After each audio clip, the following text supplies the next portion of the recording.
Olá, galerinha do mal, aqui é a Kaiju. Já somos 86 monstrinhos da nossa Hora da Kaiju e estamos quase batendo a marca linda de 100 inscritos aqui no canal. Quero agradecer de coração a cada um de vocês que está aqui, comenta, espalha e caminha comigo. Um agradecimento especial para quem virou Kaiju Alpha ou Kaiju Supremo. Esse apoio é o que mantém tudo de pé. Quando chegarmos aos 100 monstrinhos, vou fazer um vídeo especial de perguntas e respostas. E os membros já podem, a partir de agora, mandar suas perguntas para eu responder em vídeo. Se não quiserem que eu responda no vídeo, é só avisar no próprio comentário, por favor.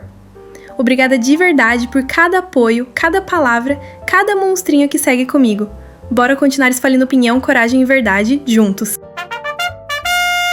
Para comemorar a estreia do novo filme do Superman, que chega aos cinemas amanhã, dia 10 de julho, eu decidi trazer esse tema super divertido. E tudo isso graças à sugestão de um membro incrível aqui do canal, o @morcegocasado, que me sugeriu esse tema. Então, primeiro de tudo, muito obrigada, de verdade. Só um alerta inicial, teremos 0 spoilers do filme aqui, tá? Até porque eu nem vi ainda, então podem ficar tranquilos. Vamos lá! Hoje vou abrir meu coração sobre uma figura que todo mundo conhece, mas que pra mim sempre foi uma montanha-russa de amor e ranço, o Superman. Sério mesmo, gente, não me odeiem. Quando eu era bem pequena, o que me fazia amar o Superman não era ele ser o escoteiro bonzinho ou o símbolo de esperança. Era o fato de que ele enfrentava kaijus, monstros gigantes, aberrações saídas do pior pesadelo, que pra mim era o melhor tipo de história. Eu me lembro de ler em algum site que já não existe mais, HQs, em que o Superman derrubava criaturas do tamanho de arranha-céus. Sem falar dos crossovers não oficiais ou imaginados, tipo o Superman vs Godzilla, que era tudo que minha cabeça de criança podia sonhar. Eu vi o Superman como o cara que botava o peito na frente quando o monstro aparecia pra pisotear tudo, e eu amava isso. Pra mim, era simples. Se tinha um monstro gigante, eu tava lá lendo. Por isso, pra mim, o Superman sempre teve esse lado colossal, maior que a vida, brigando com criaturas do tamanho dos meus medos infantis. E por muitos anos, foi assim que eu guardava ele na minha cabeça, o homem que batia de frente com monstros que ninguém mais teria coragem de encarar. Só que aí eu cresci. E, como toda boa adolescente ranzinza, comecei a achar tudo o que eu amava cringe. E o Superman foi uma das minhas primeiras vítimas. Pra mim, naquela fase, era impossível levar a sério um herói que parecia imbatível por padrão. Eu olhava pra ele e pensava, sério? O cara tem raio laser no olho, super força, super velocidade, voa, tem sopro gelado, visão de raio-x. Pra que alguém assim precisa de mais superpoder? Confesso, eu achava forçado, sem limite. Eu, adolescente revoltada, queria heróis que sofressem, que se arrastassem na lama, que mostrassem o lado podre do mundo. E aí, é claro, fui parar onde quase todo mundo para, o Batman. O Batman era tudo que eu queria naquela fase, sombrio, cheio de trauma, sem superpoder, só força de vontade, inteligência, grana e uns brinquedos absurdos. O herói que encara o pior do mundo, olha o mal nos olhos, leva soco na cara toda noite e volta. Li The Dark Knight Returns, Year One, A Piada Mortal e me senti em casa naquela Gotham podre, cinza, corrompida. O Batman era o humano que peitava monstros humanos, o símbolo de que a coragem era o verdadeiro superpoder. Mas aí, como todo adolescente que gosta de complicar a própria cabeça, comecei a perceber uma coisa que me incomodava. O Batman nunca finaliza seus vilões e monstros. Ele prendia eles e eles davam um jeito de escapar, o Coringa foge, destra mais gente, o ciclo recomeça. E eu comecei a pensar, tá, mas isso resolve o quê? E foi aí que eu senti aquela coceira estranha de novo. Talvez o Batman também não faça o que é necessário. Por um bom tempo, o Batman foi meu herói definitivo. O homem que se recusa a usar uma arma, que carrega o peso do trauma toda noite e ainda assim pula nos becos para impedir o próximo crime. Eu amava isso, o símbolo do medo virando coragem, o humano que faz frente ao inumano. Mas quanto mais eu mergulhava nas HQs, mais eu via esse loop eterno. O Coringa volta, o Charada volta, o Pinguim volta. The Killing Joke me marcou muito, porque ali fica claro o quanto o Batman e o Coringa são dois lados da mesma moeda presos um ao outro. Um não destrói o outro porque, de certa forma, um define o outro. E aí bateu aquele incômodo adolescente. Se ele é tão inteligente, tão preparado, tão imbatível na sombra, por que não termina o serviço? Eu sei, é o código moral, é a linha que separa herói de assassino, mas pra mim, naquela fase, isso começou a parecer ingenuidade perigosa. Enquanto o Batman mantinha o próprio princípio, o resto de Gotham pagava o preço. E aí fui procurar um herói que não tivesse essa barreira moral de não cruzar a linha. E eu achei Frank Castle, o Justiceiro. Quando eu encontrei o Punisher, foi como se alguém tivesse dado forma ao meu desejo de ver o mal ser varrido de verdade, sem código moral pra amarrar. O Frank Castle não faz rodeio. Ele identifica o monstro, aponta a arma e resolve. Fim do problema. Eu devorava as HQs dele, tipo Welcome Back Frank ou Punisher Max, do Garth Ennis, que são brutais, diretas, cruas, nada de reabilitar psicopata, nada de trancar bandido em hospício de luxo. Era olho por olho, balas por balas. E na minha cabeça de adolescente que tava de saco cheio de ver injustiça na vida real e vilão escapando pela porta dos fundos, isso era perfeito. Naquele período, qualquer outro herói parecia morno perto do Justiceiro. Heróis que prendiam, heróis que acreditavam em redenção, tudo ingênuo demais pra mim. Eu queria ação, resultado, justiça do jeito mais cortante possível. E eu não vou mentir, até hoje eu ainda tenho um canto especial no peito pro Frank Castle. Ainda acho que ele personifica uma parte da gente que se revolta com o sistema que solta monstros pra viver entre nós.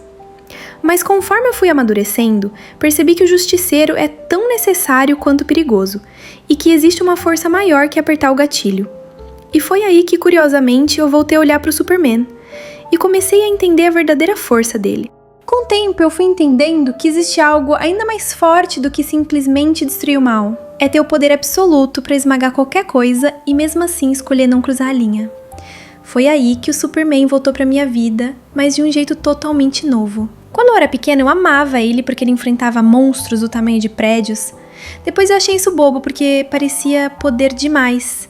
Mas eu não tinha maturidade para entender que a verdadeira história não é sobre o que ele pode fazer. É sobre o que ele escolhe não fazer. Eu comecei a ver que o Batman, por exemplo, é um herói que se equilibra no abismo todos os dias. Ele é escuro, quebrado, um símbolo de que você pode usar a dor para proteger outros. O Bruce Wayne é a máscara, o Batman é quem ele realmente é. Já o Superman é o oposto total disso. O Superman é o que parece inalcançável, quase um deus. Mas no fundo, quem ele é de verdade não é o alienígena superpoderoso. É o Clark Kent. É o filho dos Kents. É o fazendeiro de Smallville, que ainda acha que o mundo vale a pena. O disfarce não é o Clark, é o Superman, assim como deve ser. E é isso que me fez voltar a admirar ele. Ele poderia conquistar o mundo num estalar de dedos, mas não faz. E não é porque não consegue, é porque não quer. Porque ele tem princípios de aço, ensinados na fazenda, no jornal, no dia a dia. Você até poderia argumentar que o Batman conseguiria detê-lo se ele se tornasse mal. Mas e se a primeira vítima fosse o próprio Batman? Com super força e super velocidade, somadas a uma traição covarde e violenta, o Batman não teria tempo nenhum para se preparar, o que todos sabem que é o verdadeiro poder do Batman. Quando eu entendi isso, eu vi que segurar a própria força é um tipo de heroísmo que heróis como Punisher nunca terão. E é aí que mora a grandeza desse símbolo. O próprio Homem-Aranha, que eu também gosto muito, já teve isso confirmado quando o Otto Octavius roubou seu corpo e percebeu que Peter controlava sua super força para não acabar de vez com os inimigos. Quer força maior que essa? No meio de uma luta mortal, em que o outro lado tá usando tudo o que tem para te eliminar, ele simplesmente se segura para não bater forte demais. Se tem uma coisa que mostra o tamanho do Superman de verdade, é pensar no que ele poderia ser se quisesse. Se o Clark Kent acordasse amanhã e decidisse parar de segurar a mão da humanidade, não existiria exército, governo ou líder da justiça que segurasse ele. E a gente já viu isso em histórias incríveis. Em Injustice Gods Among Us, por exemplo, o Superman perde tudo o que o fazia lembrar quem ele era e se torna o tirano supremo, controlando o mundo pela força. Em Red Son, a ideia é parecida. O Superman criado na União Soviética, moldado por outra visão de mundo, vira o líder que ninguém pode contrariar.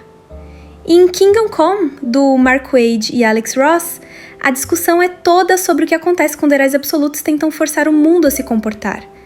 Essas HQs são brutais porque mostram um lado que a gente esquece de temer. quando o herói mais poderoso resolve parar de acreditar no bem maior. E mesmo assim, nessas histórias, o ponto final sempre mostra o quão importante é ele não cruzar a linha. O Superman que a gente precisa é o que se contém, não o que faz tudo o que poderia fazer. O Clark Kent é maior do que o Superman de capa e escudo no peito. O fazendeiro de Smallville é mais poderoso que o alienígena invencível, porque é ele quem segura o monstro dentro do Deus. É ele quem olha para o vilão mais monstruoso e ainda acredita que existe saída que não seja destruição total. E é exatamente isso que faz a diferença. Não é o poder, é o limite autoimposto. Porque ter poder sem limite é tirania, mas ter todo o poder do mundo e ainda assim ser gentil, justo, controlado, isso sim é força de verdade. É como dizia Aristóteles, a virtude é o meio entre os extremos. É conter o excesso, é domar o impulso, é saber quando parar. E o Superman é isso, um ser de poder absoluto que escolhe agir como homem, porque entende que é isso que faz a diferença. É por isso que eu acredito que o Superman ainda é necessário. Ele é mais do que um personagem de capa vermelha voando por aí. Ele é um símbolo, um lembrete vivo, de que ter força não é desculpa para esmagar tudo, mas sim responsabilidade de proteger quem não tem. Para uma criança, ver o Superman é ver o impossível agindo para o bem. Para um jovem, é entender que você pode ser o mais forte, o mais capaz, o mais poderoso e ainda assim ter a coragem de ser gentil. Ele é como um farol, um modelo que parece até inocente num mundo que grita pra gente que o cinismo é maturidade.